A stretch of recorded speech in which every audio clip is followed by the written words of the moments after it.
আপনাকে সাহস আমাকে দেখা আছে, এই যে ফেভারেবল গভর্নমেন্ট আছে, নিজেদের গভর্নমেন্ট আছে, এই জন্য দল করে গিয়ে থানার ভিতরে গিয়ে মাইরা আসতে পারেন না, এটা বিরাট হ্যাডাপ। ওরা ওদের সময় করছে, সেই জন্য আপনারা করবেন? আপনারা এসে ওদেরকে একই কাদায় মারবেন? তোমার নেতার দেশে আইন নাই, তোমার নেতার দেশে পুলিশ কাজ করে না, তোমার নেতার এই ক্ষমতা নাই যে এইটার দিয়ে পুলিশে দিয়া বা আইন শৃঙ্খলার কাছে গেলে বা আইন শৃঙ্খলা বাহিনীর কাছে গেলে এটা সমাধান হবে। তোমার দেশে এই আইন নাই।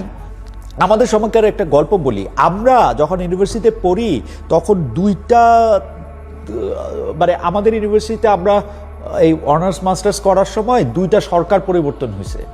মানে সরকার, তারপরে আবার তত্ত্বাবধায়ক সরকার, তারপরে হচ্ছে যে ধরেন আরেকটা সরকার, আরেক দলের সরকার। ধরা যাক এই প্রথম দলের নাম ক। এই ক সরকার যখন ক্ষমতা ছিল তখন খ সরকারের বা খ ছাত্র দলের কোনো লোক আমরা দেখি নাই।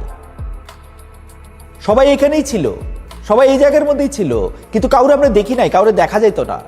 যেই সরকারটা পরিবর্তন হইল তখন আবার আগের সরকারে কাউরে আমরা দেখতাম না, সব একদিনে বদলায় যেত। কিন্তু আপনাকে সাহস আমাকে দেখা আছে ভাই, আপনাকে সাহস আমাকে দেখা আছে।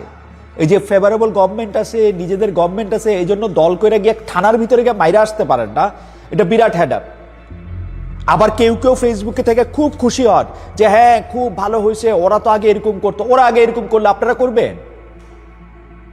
ওরা ওদের সময় করছে, সেই জন্য আপনারা করবেন? আপনারা এসে ওদেরকে একই কাদায় মারবেন? ছাত্রলীগ যখন ক্ষমতায় ছিল, যখন আওয়ামী লীগ, তখন ছাত্রলীগের যখন জানতে চাইতাম যে ভাই আপনারা এটা এরকম করলেন কেন, নূরকে বা নূরের দলের লোককে মারলেন কেন এরকম, বলে যে ভাই সব কিছু তো সহ্য করা যায়, শুধুমাত্র আমাদের নেতা নেত্রীরে কিছু আমাদের নেতাকে কিছু বললে, আমাদের লিডারকে কিছু বললে, নেত্রীকে কিছু বললে সেটা তো আমরা সহ্য করবো না, তখন তো আমাদের এটা করতে হবে। কেন ভাই? তোমার নেত্রীর দেশে আইন নাই, তোমার নেতার দেশে আইন নাই, তোমার নেতার দেশে পুলিশ কাজ করে না, তোমার নেতার এই ক্ষমতা নাই যে এইটার দিয়ে পুলিশে দিয়া বা আইন শৃঙ্খলার কাছে গেলে বা আইন শৃঙ্খলা বাহিনীর কাছে গেলে এটা সমাধান হবে। তোমার দেশে এই আইন নাই। তোমার নেতা এত শক্তিহীন, এত ঠুটো জগন্নাথ যে তোমাদের গিয়ে সাহায্য করতে হয়, তোমাদেরকে সাহায্য করতে জানার নেতা পারবে না, এটা আমরা গিয়ে একটু সাহায্য করে আসি, এরকম ব্যাপারটা।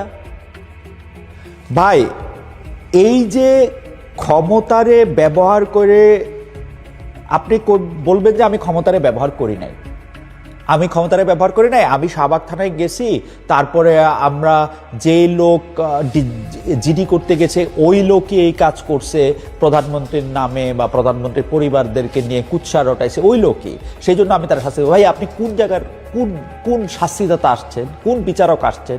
এখন তো দেখা গেল অনেকগুলি মানে রিউমার স্ক্যানেই দেখা গেল যে না ওই জিনিসও করে নাই, এটা পুরোটাই গুজব ছিল। তাহলে আপনারা গেলেন কেমনে? আপনারা বিরাট বিচারক হয়ে গেছেন এক একজন, যে বুঝা ফেলাইছেন যে কে এ অপরাধ করছে, একে এখন আপনার শাস্তি দিতে হবে এবং এই শাস্তি আপনি ছাড়া কেউ দিতে পারবে না। এগুলি বাদ দেন, বুঝছেন? এগুলি আর কইরেন না।